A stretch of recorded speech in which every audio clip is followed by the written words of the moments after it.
அத்தனை செல்வமும் உன்னிடத்தில் நான் பிச்சைக்கு செல்வது எவ்விடத்தில்?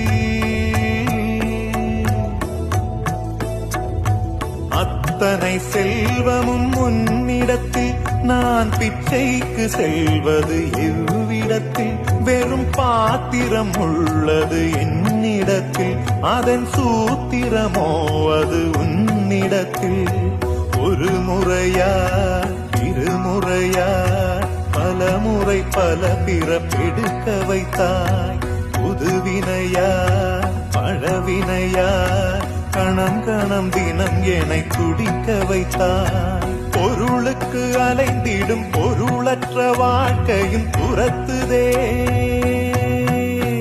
உன் அருள் அருள் அருள் என்று அலைகின்ற மனம் இன்று பிதற்றுதே.